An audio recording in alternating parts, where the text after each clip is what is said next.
Hey guys, this is Miss French here, and we're going to continue talking about plants and their needs. But first, we have to do a review, and that's exactly what we're going to do because you guys have been out for so long, and it'd be a good thing just so we can touch base and remember what we've covered. Now, if you recall, we were working on different um, things, primarily asking and answering questions about the needs of plants.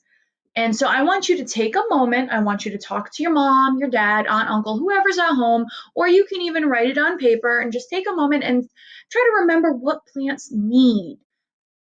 So, what do they need? And I'm going to stop talking for just a moment.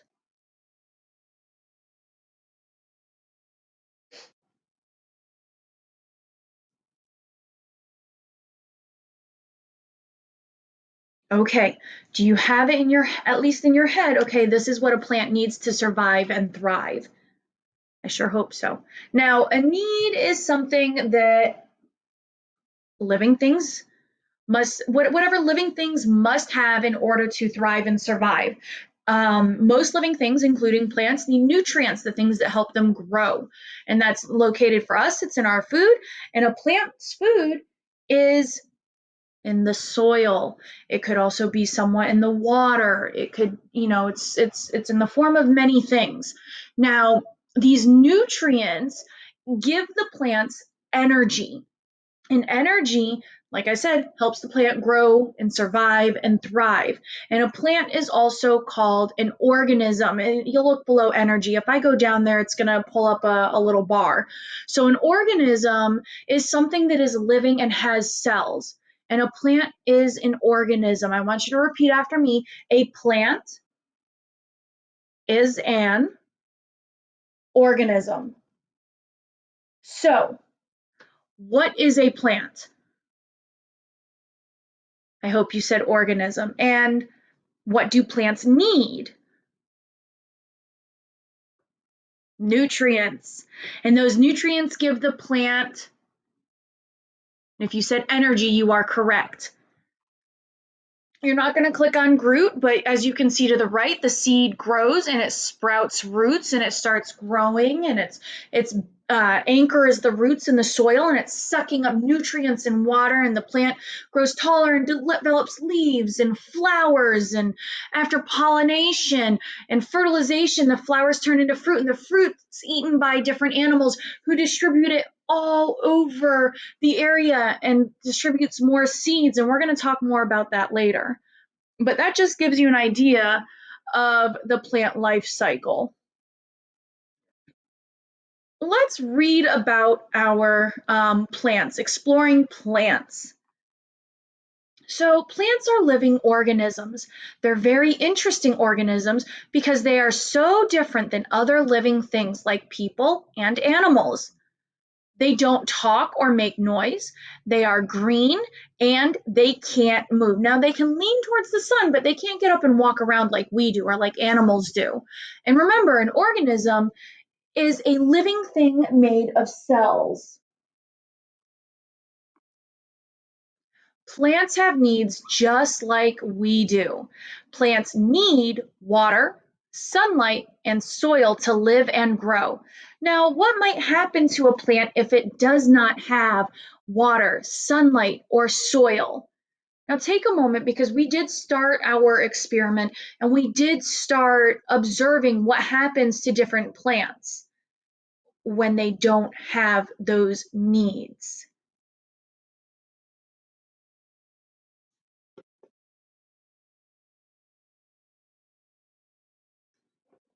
All right, let's continue. Now, we also started talking about the scientific method. And the scientific method involves making an observation. Hmm, we made an observation. We started looking at the different plants and what was going on with them and how they were flourishing and thriving. Then we thought, wait a minute, those plants have needs. What happens if those needs aren't met? And that was our step two, our question. What happens when those needs aren't met? But then you made a prediction, you made a hypothesis. this is what happens. And I hypothesized that when a plant doesn't have soil, when a plant doesn't have all their needs met, and then finish your hypothesis. Many of you hypothesized that the plant would not be able to live. The plant would not be able to truly thrive in an environment that does not meet all of its needs. So we made an experiment. And our experiment involved one plant being in a bag. It wasn't getting air. We put one plant out of the sun. It got no sunlight. And we had another plant that wasn't getting water. They would get all of the other needs, but the need that we were taking away. And we drew some conclusions about what would happen to those plants after we did our observations. And those conclusions were formed based on those observations. Now, it's totally cool if the hypothesis doesn't match what your conclusion is. But it's very important that we keep, we'll wait for this little bar to go away real quick. If you look at step 6, it's very important to keep a log of your observations, which is why I had you all put in your dates on those observations so that we could sort of make like a little booklet out of our observations. You could see what happened as time went by. Now, I did revive the flowers. That way we can redo the experiment when we go back to school. And that's fine. That's fine. We'll start from the point we were. We will redo it, and the plants will be fine. The plants are good right now. Now, a hypothesis, if you recall, is making a prediction. It's what's going to happen when those needs aren't met. I hypothesized that a plant cannot survive or thrive if all of its needs are met. Now, identify 2 variables. What are some things that we can change in our hypothesis so that we can test our hypothesis? That's right. What needs are and aren't being met. So, and we ended up testing that by, like I said, putting the plant in the bag with no oxygen. We tested it by putting a plant out of the sunlight. One of our plants had no water, but don't forget, you need one plant that has all of its needs met, because that's your base. That's your that's not going to change. Now, that is a measurable hypothesis. So if I am over here, and let's see if I can write on this screen, but so I wonder if there's a way to type on this. Let's see. So I guess there's not really a way to type. So bear with me as I go. This is really hard on this computer. Hypothesis.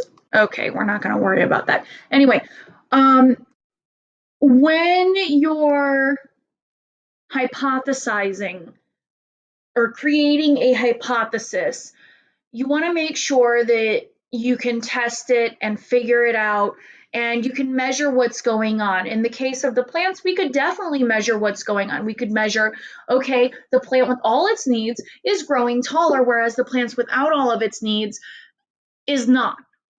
And we gather that information in the form of our observation logs. That's us gathering data after testing the hypothesis. And guys, it's perfectly okay if you look down at the little orange arrow at the very bottom. Your hypothesis can be rejected. That's okay. You can form a new hypothesis. That's part of the scientific process. If at first you don't succeed, try again. Now, let's see if we can, that transferred with it. Bear with me, guys. This is a new program and I've recorded so many times. I'm just going to keep going. Now, we wrote our hypothesis. We made our prediction. Remember, I hypothesized that, yada, yada, yada. And many of you came up with different hypotheses. say that 3 times fast. That's really hard to say. Now, we planned our experiment to prove that all plants have needs in the form of taking away water or sun or soil or air. And we didn't actually do the soil one because Miss French didn't get 5 plants. We only had 4. So we came up with our plan. We came up with what was going to change. We came up with, that's the word I was looking for, constants. We came up with our constants, which was one plant having all of its needs met. Now, what was the constant? Yes, one plant had all of its needs met. What were the variables? The things that change. Now,